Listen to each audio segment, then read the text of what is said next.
무엇이냐면 지난주 이제 공개 방송에서 대놓고 말했죠. 또 미연준이 2% 인플레이션율 2%가 됐다고 갑자기 기준금리를 높이면서 미달러 유동성을 흡수하지는 못한다.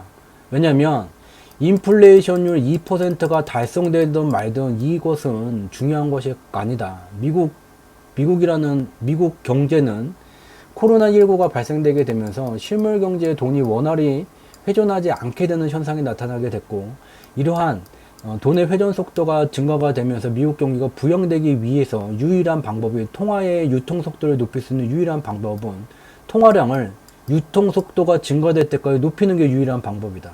이러한 과정 속에서 중간에 이제 과정 속에서 속하는 경제 지표 중에 하나가 인플레이션율이고 2%라는 거지. 이게 달성됐다고 실물 경제에서 돈이 안 도는데 기준금리를 높이고 그런 식으로 진행되지는 못한다. 그래서 당연히 인플레이션 2%를 넘는 수준을 미 연준은 허용할 수뿐이 없다라고 대놓고 말했죠. 그 결과예요. 제로금리 유지를 하겠고 2% 넘어도 용인을 한다. 근데 중요한 것은 평균, 즉 과거에 2%가 못 미치는 인플레이션율들이 나왔고 현재 뭐 2%, 3%가 나오게 됐는데 평균을 내게 되면 2%를 잡겠다라는 방식을 허용하겠다라고 말했지만, 내면을 보게 되면 이와 같이 되려면 기준점을 말해야 되죠. 기준 시기가 어디인가. 그러나 미 연준은 어느 정도 기간의 물가를 평균 낼 것인지 등에 대해서는 설명하지 않았죠. 설명할 수가 없죠. 인플레이션율이 미국 경제를 운영하는 절대적인 판단 기준이 아니에요. 지속해서 우리는 공개방송을 통해서 공유를 해왔어요. 3월 23일 날 무제한 양적 완화가 발표가 되게 됐고, 3월 25일 공개방송에서 향후 미달러 가치는 고점이 낮아지게 되는 약세 전환, 미달러 선물 가격도 하락 추세가 진행되게 됩니다. 라고 설명을 드렸어요. 이와 같이 미달러 유동성이 증가되는 이유는 주식시장 상승하라고 미연준이 미달러 유동성을 공급 확대를 하는 게 아니에요. 이와 같이 미국 경제가 안 좋아지게 되면 파란 선으로 나타낸 금융 스트레스 지수라는 게, 실물 경제에 돈이 안 돌게 되면 금융 스트레스 지수라는 게 치솟게 돼요. 이와 같이 실물 경제에 돈이 돌지 않는 현상이 나타나게 되면 유일한 이 문제를 해결하는 방법은 미달러 유동성 공급을 확대를 하는 것이죠. 그래서 2008년도에도 미달러 유동성 공급 확대를 통해서 이와 같은 실물 경제에 돈이 돌지 않는 현상이 순차적으로 이제 하향 안정화가 됐고, 코로나19가 덮쳤을 때도 2008년보다 더 빠르게 실물 경제에 돈이 안 도는 현상이 나타나게 되면서 금융 스트레스 지수가 치솟게 됐어요. 주식시장 상승하라고 미달러 유동성을 늘리는 게 아니라 실물 경제에 돈이 돌지 않게 되고, 돈이 돌지 않으면 실물 경제의 부가가치를 만드는 활동이 단절되게 되고 실물 경제가 후퇴할 수뿐이 없죠. 그러면 통화 유통 속도를 높여야 되고, 유일한 방법은 통화 유통 속도가 높아질 때까지 미달러 유동성을 늘리는 거예요.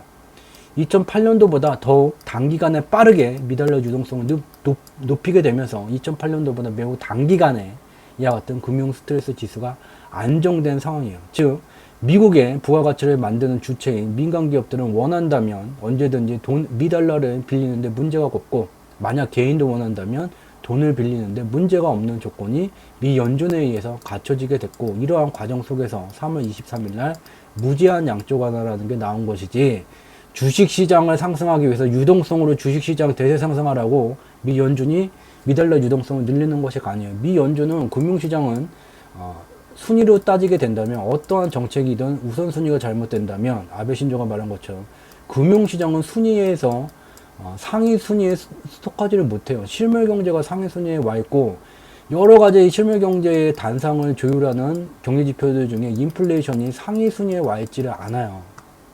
뭐가 상위 순위에 와 있냐? 이렇게 돈을 늘리는 것은 이 경제 지표를 보고자 함이에요. 미국의 실물 경제의 부가가치를 만드는 주체가 정부기관이 아닌 민간 기업들인데, 민간 기업들이 기업이익이 상승되면서 경영활동이 활성화돼야 된다. 근데 얘가 침체세다. 왜냐? 아직도 코로나19가 만든 불확실성이 지배를 하고 있기 때문에 투자를 통한 성장 전략을 취하지 않게 되면서 실물 경제의 통화 유통 속도가 침체세, 2020년 2분기까지 침체세가 나타나고 있는 중이에요.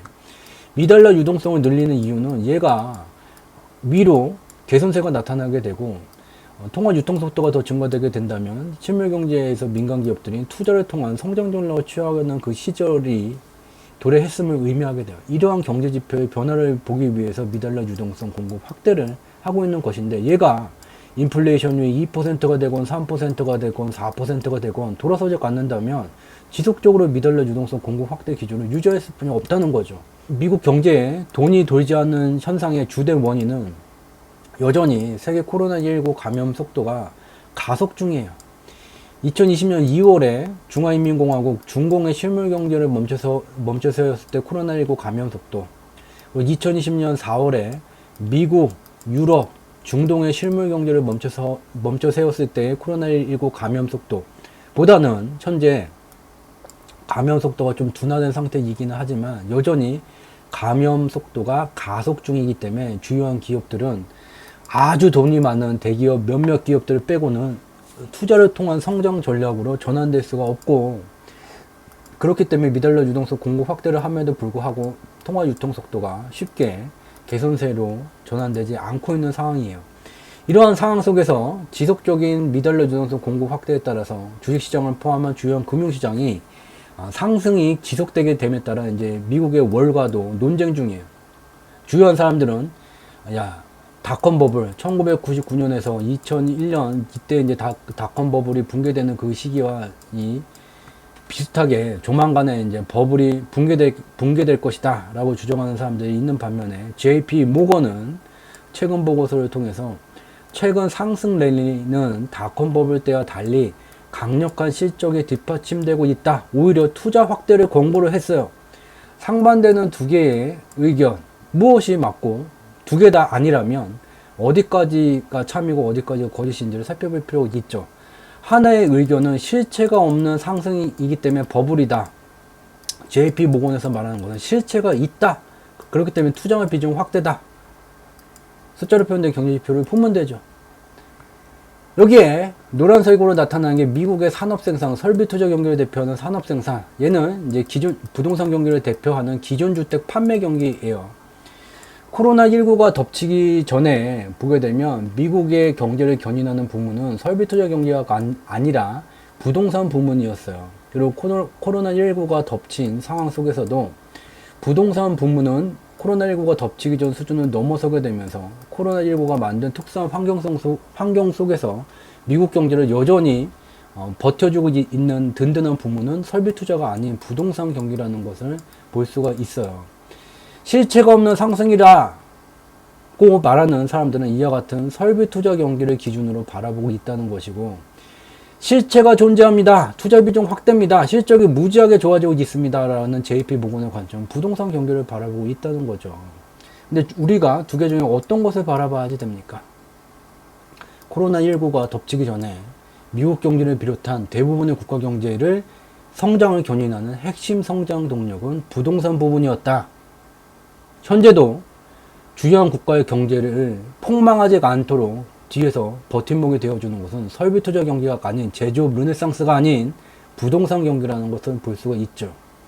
따라서 이와 같이 코로나19가 덮치기 전, 덮친 후에도 든든한 국가 경제의 버팀목인 부동산 경기를 자체 부동산 정책으로 규제를 하게 된다면 자체 정책에 의해서 그 나라 국가 경제가 안 좋아지게 된다는 것도 어렵지 않게 직접 눈으로 확인할 수 있게 됩니다.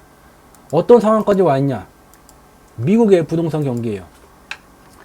부동산 경기 중에 가장 비중이 높은 기존주택 판매 경기예요. 이 경제지표는 1968년도서부터 집계가 됐어요. 집계된 이래 2020년 5월에서 6월에 이와 같이 실적 개선세가 20.7%가 나타나게 됐고, 1968년 이래 이 통계지수가 만들어진 이래 전월 대비 20.7%가 상승한 것은 역사상 처음이었어요. 근데 7월 실적을 보게 되면 6월 대비 24.7%가 증가가 되게 되면서 역사 최고의 실적치 개선세를 넘어섰어요. 또 이와 같다. 완전히 불붙어 있다. 그리고 미국 경제가 2020년 4월에 멈춰서게 됐고, 4월은 4, 5, 6월 2020년 2분기에 들어가게 돼요. 부동산 수요 중에 매매 호가가 가장 큰 게 자가주택 수요, 실질 수요가 렌트 수요예요. 이 매매 호가가 가장 큰 자가주택 소유, 미국 경제가 실물 경제가 멈춰섰음에도 불구하고 퀀텀 점프를 했죠. 직접 눈으로 볼 수가 있어요. 왜냐? 코로나19가 덮치기 전에도 미국을 비롯한 대부분의 국가들의 부동산 경기는 호경기세가 진행되고 있었고, 동의하지 않는 분들은 IMF 국제통화기금 홈페이지에 가게 되면 지속적으로 IMF가 글로벌 주택 경기에 대해서 분석한 내용을 공유해오고 있어요. 2008년도에 글로벌 부동산 버블이 붕괴가 됐다. 근데 이상한 점은 2013년도서부터 다시 우리가 IMF가 조사한 대부분의 국가들의 주택 가격이 상승한다. 더욱더 주목해야 될 점은 2008년에 버블 붕괴 시의 가격을 대부분의 국가들이 넘어섰다. 근데 2008년도와 다르게 버블 관련된 경제 지표는 안정되어져 있고, 2008년도에는 전체가 특정 국가 부동산 전체 시장이 상승하는 현상이었다면, 2013년도서부터 진행되고 있는 글로벌 부동산 호경기의 특징은 수도권과, 한국으로 치면 수도와 수도인 서울과 그 주변의 인근 수도권에서만 부동산 호경기가 진행되는 특징이 있다. 그리고 수도권에서 멀어질수록 부동산 호경기세가 약화되거나 침체세가 오히려 나타나는 국가들이 있다. 이와 같이 2008년도와 구분되는 2013년도 이래 글로벌 부동산 경기에 호경기가 진행되고 있다는 것을 계속해서 공유해 왔어요. 이러한 자료들을 전혀 보지를 않고 정책을 만들었고 계속 추진한다. 퀘스천 마크죠. 그 정책의 결과가 어떠할지 퀘스천 마크를 넘어서 알 수 있게 됩니다. 네. 보게 되면 이와 같이 미국의 부동산 경기는 실적 개선세가 나타나고 있는 중이고, JP모건은 얘를 바라보고 실체가 있는 주식시장의 상승이다. 그렇지만 다른 투자자들은 설비 투자 경기를 보고 실적이 나쁜데 무슨 소리냐, 버블이다 라고 이제 얘기를 하고 있는 중이에요. 근데 어떠한 얘기가 됐던 간에 두 개 다 맞지 않는 얘기가 되죠. 실체가 있는 상승, 즉 코로나19가 덮치기 전에도 미국 경기를 견인하던 부분은 부동산 경기였다. 그렇기 때문에 JP모건의 의견이 다소 맞는다고 치지만, JP모건은 그렇기 때문에 투자 확대, 현재 투자를 확대해야 된다. 여기는 또 맞지 않는 말이 되게 돼요. 무슨 말이냐? 왜 부동산 경기 개선세가 나오게 되고, 그러면 실체가 있는 주식시장의 상승, JP모건의 말이 맞는데, 그러면 JP모건이 말한 것처럼 투자 확대를 해야 되는 시점이라는 말이 되게 되는 건데, 왜 요 말은 또 맞지 않다고 말하냐? 여기를 봐야 되죠. 코로나19로 인해서 트럼프의 미 행정부는 경기 부양 정책을 향후에도 지속 추진할 수뿐이 없어요. 그렇게 되면 유동성 확보를 위해서 국채를 발행하게 되고, 국채를 발행할 때 가장 중요한 것은 국채에 대한 수요, 가격이 어떻게 형성되는지예요. 가격이 터무니없이 낮게 되면 어쩔 수 없이 대규모 국채를 발행하게 되는 부담이 생기게 되죠. 바로 미국 국채 단기물 장기물에 대한 입찰 수요예요. 2019년 8월 2018년 말 또는 2019년 초부터 장기물이든 단기물이든 미국 국채에 대한 입찰 수요가 침체세가 진행되고 있는 중이고, 우리가 주목해야 될 것은 이러한 침체세 속에서 2019년 8월에 미국의 중앙은행인 미 연준은 대규모 보유자산 매각을 조기 종료를 했어요. 대규모 보유자산을 시중에 매각할 때마다 그 보유자산의 가격만큼 미달러 유동성이 사라지게 되고, 2016년 내 2019년 8월까지 미달러 가치 강세 현상이 나타나게 되는데, 얘가 8월에 종료되게 됐어요. 종료된 이래로 미달러 유동성이 단기에 빠르게 증가가 되고, 주요한 기업들의 실적 개선세가 나타나게 되면서 미국 장단기물 국채 입찰 수요도 그간의 조정을 마치고 증가세로 개선세가 나타나고 있던 중이었는데, 코로나19가 덮치게 되면서 이와 같이 완연한 국채에 대한 입찰 수요 침체세가 나타나게 돼요. 문제는 코로나로 인해서 미국 실물 경제를 경기 부양하기 위해서는 유동성이 필요하게 되고, 유동성은 국채를 통해서 일부 확보를 해야지 돼요. 근데 미 행정부가 원하는 국채 가격이 형성되기 어려운 상황이 되게 되죠. 이렇게 되면 2008년도와 마찬가지로 미국의 중앙은행이 개입을 할 수뿐이 없어요. 대규모 국채를 발행하지 않기 위해서는 미국의 국채 가격이 일정 수준 이상을 유지를 해야지 되고, 시중에서 이게 형성이 되지 않는다면 2008년도에도 미국의 중앙은행이 미 연준이 직접 미 행정부에서 발행한 미 국채를 매입하고 미 달러를 직접 미 행정부 계좌에 쏘아주었죠. 이러한 코로나19가 만든 특수한 환경을 누구보다도 가장 잘 파악하고 있는 것이 인류의 금융 역사 속에서 혁혁한 성과를 만들어온 숫자로 표현된 경제 지표의 분석을 통해서 방향성을 명확하게 분석하고 1개월과 3개월 단위로 방향성과는 전혀 상관없는 변동성을 만들어 온 한mon이죠. 코로나19 경기 부양 정책이 진행됐을 뿐이 없지, 그렇게 되면 국제 입찰 수요가 낮기 때문에 2008년도와 같이 미연준이 개입했을 뿐이 없어. 그래서 국제 가격을 일정 수준 이상으로 유지를 시키게 될 거야. 그것을 알고 있었죠. 그래서 이러한 기간에 2019년 10월서부터 2020년 2월 때까지 한머니는 반대로 주식시장과 주요 금융상품이 일정 수준을 넘어서게 되는 오버슈팅 현상을 만들었고, 경기부양 정책이 진행되게 되면서 미연준의 개입이 진행되게 되고, 국채가격이 일정 수준 이상을 유지하는 이 시점에 다가섬에 따라서 반대로 오버슈팅 이후에 공매도 풀베팅, 하방 풀베팅에 하방 변동성을 만들게 되면서 주식시장을 주요한 금융시장은 폭락했지만 채권 가격은 이와 같이 급등하는 현상이 만들어지게 됐어요. 현재도 이와 같은 박스권이 만들어져 있고, 현재 다소 박스권 상단에 이르렀던 채권 가격이 단기 하락 추세가 진행되고 있지만, 우리가 알 수 있는 것은 코로나19가 종결됐는가, 언제 종결됐는가, 실물경제에 미달러 유동성을 무제한으로 공급했는데 통화 유통 속도가 개선이 됐는가, 안 됐다면 결국은 다시 경기부양 정책이 진행됐을 뿐이 없다는 것, 입찰 수요가 바닥을 기고 있으니 어쩔 수 없이 다시 미연준이 개입되게 된다는 것. 그러면 우리가 알 수 있는 것은 우리보다도 더 잘 아는 한머니가 무엇을 할지 알 수 있게 됩니다. 무엇을 하고 있을까? 무엇을 하고 있을까? 한머니가 글로벌 옵션 지수예요. 이 글로벌 옵션 지수는 이 파란 선을 넘어서게 되면 글로벌 금융시장에 베팅을 하는 거대 자본을 운영하는 투자사들이 주식시장을 포함한 주요한 금융상품들이 일정 수준이 넘어서나 하락을 하게 될 경우에 돈을 벌겠다는 하방 베팅을 할 경우에 이 금융지수가 파란 선을 넘어가게 돼요. 빨간 선을 넘어가는 경우는 주식시장과 주요한 금융상품들이 일정 수준을 넘는 상승을 했을 때 오버슈팅이 나타났을 때 돈을 벌겠다는 베팅이 들어갔을 때요. 얘가 2019년 10월서부터 2020년 2월 초까지 채권 가격이 다시 박스권 미연준의 개입이 진행되면서 박스권 상단까지 왔을 때 오버슈팅, 얘를 넘기면서 반대로 하방 베팅, 현재 2020년 5월서부터 현재까지 오버슈팅, 얘가 투자비중 확대, JP모건처럼 투자비중 확대할 때냐? 아니다라는 것을 직접 눈으로 확인할 수가 있죠.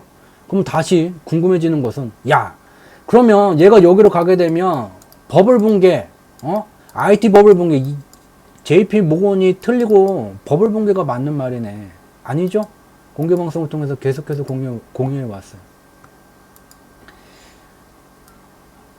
파생시장이 어떻게 되게 될지, 주식시장이 어떻게 되게 될지, 이 변동성이라는 것도 숫자로 표현된 경제지표를 파악할 수가 있고, 이 가격 차트, 주식 가격 차트를 움직이는 실체는 이 가격 차트에 고가의 기술적 분석 방법을 아무리 여기다가 촘촘하게 그래프가 안 보일 정도로 촘촘하게 나타내도 알 수가 없다. 뭐냐? 실체는 가격 차트에 없다.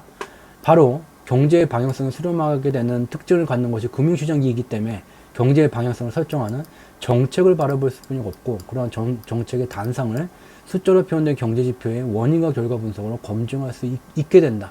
왜 원인과 결과 분석을 하게 됩니까? 우리는 실시간 데이터를 한머니와 다르게 제공받지를 못합니다. 그리고 다양한 경제지표를 조회할 수 있는 권한이 없습니다. 그렇기 때문에 어쩔 수 없이 한머니가 뭔가 행동을 저지르고 난 다음에 과거의 경제지표에 흔적을 남기게 되면 그것으로 추적을 할 수뿐이 없기 때문에 원인과 결과 분석을 어쩔 수 없이 복잡하지만 할 수뿐이 없게 됩니다. 만약에 경제지표 스토리텔링에게 당장 실시간으로 경제지표를 조회할 수 있는 권한을 주고, 그리고 조회가 안 되는 필요한 다른 경제지표들까지 조회할 수 있는 권한을 주고, 여기다가 막대한 자원까지 주게 된다면 변동성까지 설계를 할 수가 있게 되죠. 그렇지만 이와 같은 것은 인류의 금융 역사 속에서 한먼이라는 일국의 중앙은행보다 더 많은 자금을 운영하는 그들의 로비를 통해서만 가능하다라는 것. 그리고 우리가 이제 기술적 분석을 배우게 되면 전설 같은 얘기를 듣죠. 세력들이 네가 하나를 많이 사게 되면 네 실시간 계좌 까본다. 네, 그런 일들이 불가능한 복잡하지는 않죠. 이와 같다. 어쩔 수 없이 복잡할 수뿐이 없는 분석을 해야지만 분석의 신뢰성과 타당성을 확보할 수뿐이 없는 우리 제한된 데이터를 통해서만 바라볼 수뿐이 없는 우리다. 보게 되면 지금 어떠한 상황이냐. 여기에 단순하게 파란색 선이 올라가면 빨간색 선이 올라가요. 파란색 선이 올라가면 빨간색 선이 올라가요. 파란색 선이 올라가면 빨간색 선이 올라가요. 파란색 선이 내려갔어요. 빨간색 선이 왜 올라가요? 그러니까 내려가죠. 지금 파란색 선이 올라가요. 빨간색 선이 올라가요. 빨간색 선은 주가지수, 파란색 선은 유로화 대비 미달러 환율이에요. 즉 미달러 유동성 공급 확대라는 적극적인 경기 부양 정책이 진행되게 되면 선진국의 대표하는 유로화 통화 유통 속도 증가 속도보다 미달러 유동성 증가 속도가 빠르게 되고, 이와 같은 시절에는 미국의 주가 지수가 대세 상승이 나타나게 되고, 그리고 인류의 물물 교환의 중요한 매개체가 달러이기 때문에 달러의 유동성이 늘어나게 되면 달러를 통해서 신흥국가, 이머징 국가에 대한 투자 자본이 증가되게 돼요. 그래서 이러한 시절, 이러한 조건 속에서는 미국과 이머징 국가 주식시장의 대세 상승 조건이 나타나게 돼요. 직접 눈으로 봤어요. 3월의 폭락. 시체가 여기 있어요. 여기 내려갔는데 오버슈팅이에요. 그래서 오버슈팅이에요. 실체가 없기 때문에 오버슈팅. 근데 현재는 실체가 있죠. 그렇기 때문에 오버슈팅이라고 말해서는 안 된다는 것을 알 수가 있죠. JP 모건이 말한 것처럼 실체가 있지만 JP 모건처럼 지금은 투자 확대를 할 시기는 아니다. 지금은 일정 부분 현금을 갖고 향후 진행될 하방 변동성이 나타났을 때 그때 투자 확대를 해야지, 현재는 투자 확대를 할 시점은 아니다라는 것도 알 수 있게 됩니다. 그래서 2부 순서에서 살펴봤던 것은 현재 실체가 있는 상승이 진행되고 있다. 닷컴버블 논란은 무리다. 그리고 JP모건처럼 현재 투자 비중을 확대하기보다는 일정 기간 향후 다가오는 하방 변동성이 나타났을 때 그때서야 투자 비중 확대를 해야지, 지금 시기적으로 맞지 않다는 것까지 직접 눈으로 확인해 본 시간이 되겠습니다. 공개 방송이 화요일, 목요일 밤에만 진행을 하게 돼요. 그래서 이제 월, 화, 수, 목 중에는 이와 같은 네이버에다가 이제 경제지표 스토리텔링이라고 검색어를 치시게 되면 블로그에 이와 같은 클릭을 하게 되면 저희가 운영하는 블로그 경제지표 스토리텔링 우리가 사는 세상 바로보기라는 블로그가 나오게 돼요. 그래서 매일 2개 정도씩 그날 이제 분석한 내용을 올려드리게 되고, 블로그에는 매우 단편적인 얘기만 좀 분석한 내용을 공유를 하게 되고요. 여기에 이제 연관 검색어에 보게 되면 주상지라고 여기 조회가 돼요. 조회수가 좀 이제 많아져갖고 연관 검색이 되고요. 여기에 이제 주상지를 클릭을 하게 되면 여기 세 번째 거 얘를 이제 클릭을 하게 되면 저희가 운영하는 카페 주상지, 주가를 상승시키는 경제지표 카페가 연결이 되게 되고, 여기에 올리는 시황은 블로그에 공유된 것보다 좀 더 심층 분석, 인덱스 리뷰가 된 내용이 올라오게 돼요. 그래서 이와 같은 블로그 내용을 통해서, 블로그와 카페를 통해서 매일마다 그 분석된 내용을 참고를 하실 수 있는 자료를 제공드리고 있다는 점 참고로 말씀드리도록 하겠습니다.